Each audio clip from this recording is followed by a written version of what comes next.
Fala pessoal, tá começando mais um episódio do Manual Jurídico da Vida Real, o podcast que transforma dúvidas reais em respostas práticas, sempre com especialistas que vivem o direito no dia a dia. Aqui você pergunta e quem responde são pessoas que passaram pelos mesmos desafios e chegaram lá. É papo reto, sem enrolação e com aquela dose de coragem que todo mundo que tá começando precisa. Hoje a gente vai falar de concurso público, carreira jurídica, organização, prospecção de clientes e mercado de trabalho. Então, se você está na faculdade, se formou agora ou já está ralando na área, esse episódio é para você. Bora pro que interessa, porque dúvida boa é dúvida respondida. E é isso que a gente faz por aqui.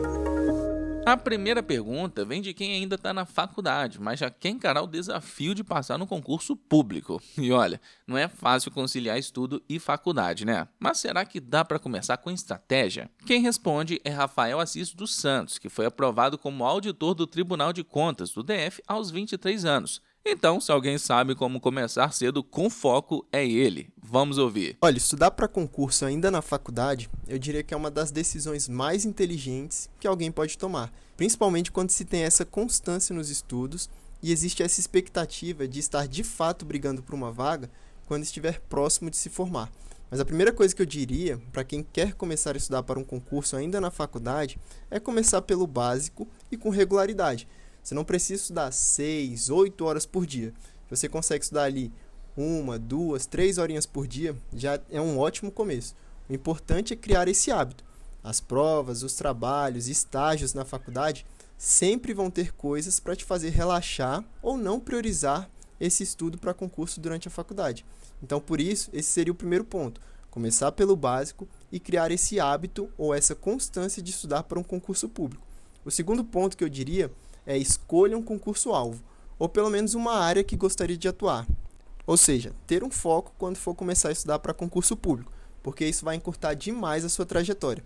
Todos os dias existem novas oportunidades, novos editais saindo, e se você ficar dando atenção a essa enxurrada de informações, querendo abraçar todo e qualquer concurso, essa falta de clareza e foco em ter um objetivo-alvo pode atrapalhar ou prolongar esse caminho. Outra dica que eu daria é conhecer esse universo dos concursos. Então, entender como funcionam os editais, quais são as bancas examinadoras, como montar um plano de estudos. Esse tipo de conhecimento amplo, macro, vai te colocar na frente da maioria das pessoas que só vão se preocupar com isso depois de formados. E assim, estando na faculdade, é aproveitar e usar o tempo de forma estratégica. Às vezes, quando você está no intervalo entre uma aula e outra, ou tem uma disciplina mais tranquila, e você sabe que quer passar em um concurso, use esse tempo para revisar uma matéria, fazer questões, sempre nesse intuito de otimizar o tempo. E por fim, não se cobre perfeição. Seu ritmo é diferente de quem já saiu da faculdade e só estuda para concurso, ou trabalha. Mas com essa constância, você vai se formando e se preparando ao mesmo tempo para passar em um concurso. E quando se der conta, perto ali já da formatura, vai estar à frente de muita gente. Então é isso. Estudar para concurso ainda na faculdade é ir com calma, mas com essa firmeza e clareza no propósito. Ou seja, é plantar cedo para colher grande depois. Um abraço, pessoal. Seguimos com uma dúvida que, sinceramente, é muito comum, principalmente para quem está começando agora nesse mundo dos concursos. Basicamente, a pessoa quer tentar mais de um concurso, mas se sente perdida, sem saber como organizar tudo. Essa pergunta foi enviada por um ouvinte anônimo e quem vai responder é Lúcia Aslan, servidora pública federal e criadora dos famosos mapas estratégicos. Ela entende bem desse cenário de bagunça mental e vai dar um norte. Se você está começando no estudo para concurso, quais são os primeiros passos, na minha opinião? Primeiro, você precisa decidir para que cargo ou área vai estudar, para ter um foco claro e não ficar se sentindo perdido. Segundo, encontrar um curso que te fornece uma organização, uma sequência de aulas, um cronograma. Esse passo é importante também para que você não fique estudando de forma aleatória. Terceiro, estabeleça horários fixos e claros de estudo, como se fosse um trabalho mesmo, para que você tenha aquele compromisso diário. E quarto, treine muito. Faça questões, faça simulados e acompanhe a sua evolução. O estudo precisa se basear em controle e estratégia. É acompanhando o seu desempenho que você pode melhorar e estabelecer novos métodos para poder chegar no seu objetivo. Agora, sobre a segunda parte da sua pergunta, dá para conciliar mais de um concurso? A minha resposta para isso é depende. É até possível conciliar, só que para isso as matérias precisam coincidir muito entre os cargos que você vai escolher. Então, se você vai estudar como base constitucional, administrativo, penal, processo penal, civil, processo civil, e essas matérias são comuns a diversos dos cargos que a gente vê por aí em tribunais, por exemplo, dá para você conciliar. O que eu indico é sempre tenha um foco principal, aquele para onde você vai dedicar a sua maior força, sua maior energia.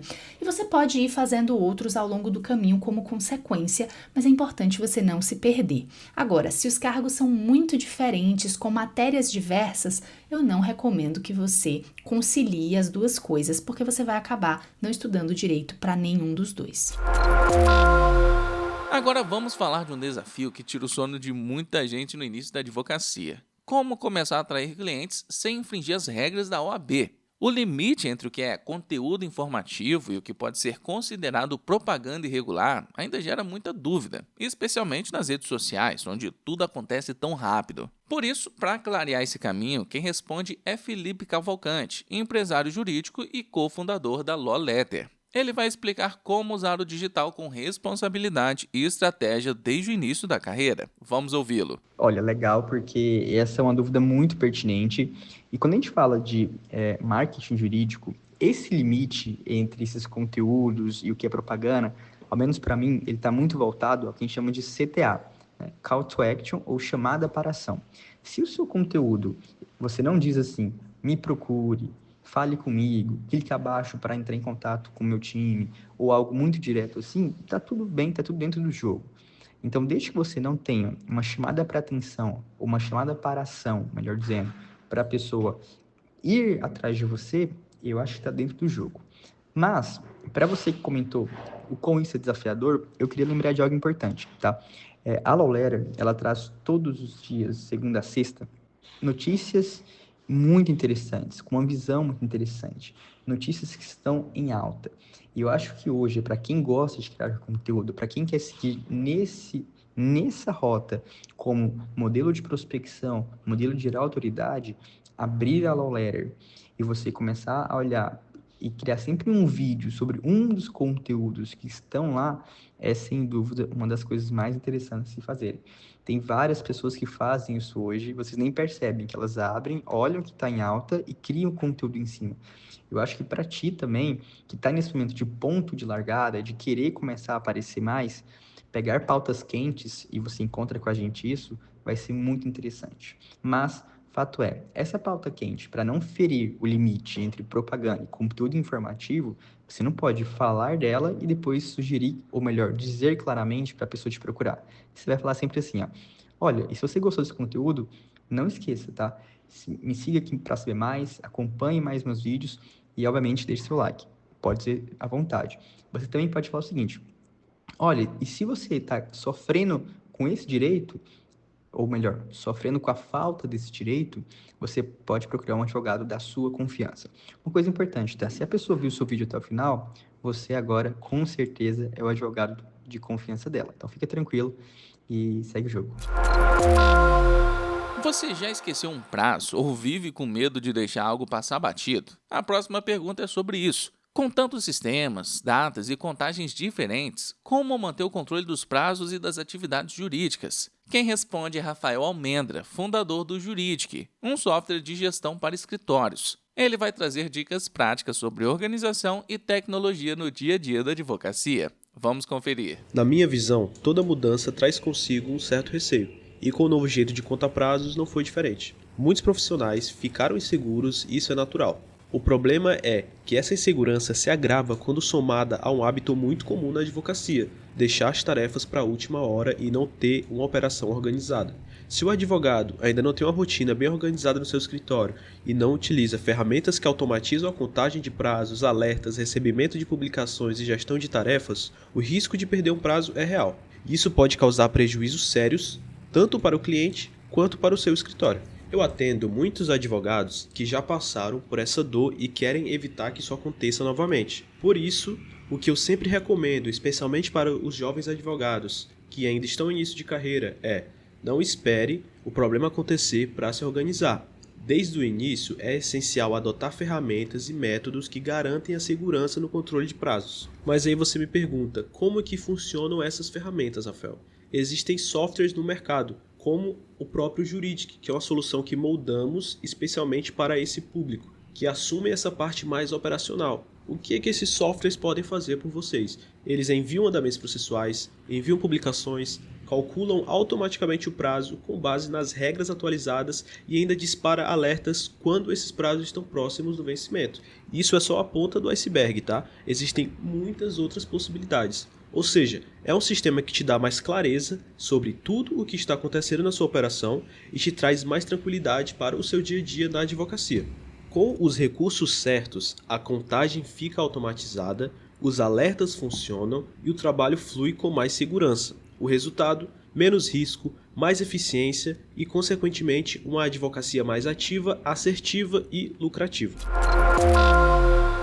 E para fechar o episódio de hoje, uma dúvida que é quase existencial para quem acabou de se formar. O recém-formado em Direito tem espaço real no mercado? Ou vai ser só mais um no meio da multidão? Essa é a pergunta que o Henrique mandou, e quem responde é o advogado Henrique Rocha Armando, especialista em Direito Empresarial e sócio do escritório Armando e Advogados Associados. Vamos ver o que ele pensa sobre esse começo de caminhada. Pergunta extremamente pertinente, visto que as nossas faculdades despejam aí no mercado centenas de milhares de bacharéis em direito todos os anos. E quando a gente vai pensar o que um bacharel em direito tem em bagagem, ele vai ter bagagem aquilo que de fato ele aprendeu na faculdade. Se ele ficar pensando que apenas com o conhecimento que ele tem na faculdade, ele vai conseguir se inserir no mercado de direito, e isso pode ser um grande engano e um grande erro pensar dessa forma. Para ser competitivo no mercado, a gente precisa ter habilidades extra-direito, fora do direito, uma habilidade de negociação, de oratória, de entender bastante sobre assuntos do dia a dia, como networking, relacionamentos, inteligência artificial, linguagem corporal, enfim, são N requisitos que a gente pode listar aqui, que dão aí uma característica diferente para a pessoa que quer se inserir no mercado atualmente. Porque pense de maneira comparativa aqui comigo. Por que eu escolheria você se o candidato ao teu lado tem as mesmas características que você? Então, para que você seja uma pessoa diferente, para que você saia da média e possa se colocar no mercado, é extremamente importante a dedicação em estudos e se desenvolver em áreas extra-direito. Então, uma dica que eu dou para você é tentar estudar essas soft skills, outras habilidades além do direito, e assim que você conseguir iniciar a sua trajetória na carreira, sempre entregue mais do que o esperado.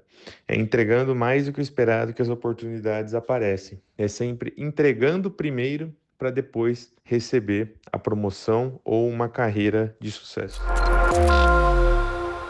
E aí, conseguiu se ver em algumas dessas perguntas? A gente espera que sim, e mais do que isso, espera que alguma resposta aqui tenha clareado o caminho para você. Agora é o seguinte, se esse episódio te ajudou, faz um favor pra gente, e para quem ainda não conhece o podcast, tira um print agora e compartilha nos seus stories. Marca a gente, chama aquele amigo que está perdido nos estudos ou começando na carreira. Vamos compartilhar esse conteúdo para mais gente. E se você quiser aparecer por aqui com sua dúvida no próximo episódio, é só fazer parte da nossa newsletter. No final de cada edição tem um quiz onde você pode mandar a sua pergunta. É simples, rápido e pode ajudar muita gente além de você. Valeu demais por escutar até aqui. Esse é o Manual Jurídico da Vida Real, onde a sua dúvida vira resposta e a resposta vira aprendizado para todo mundo. A gente se vê no próximo episódio. Até lá!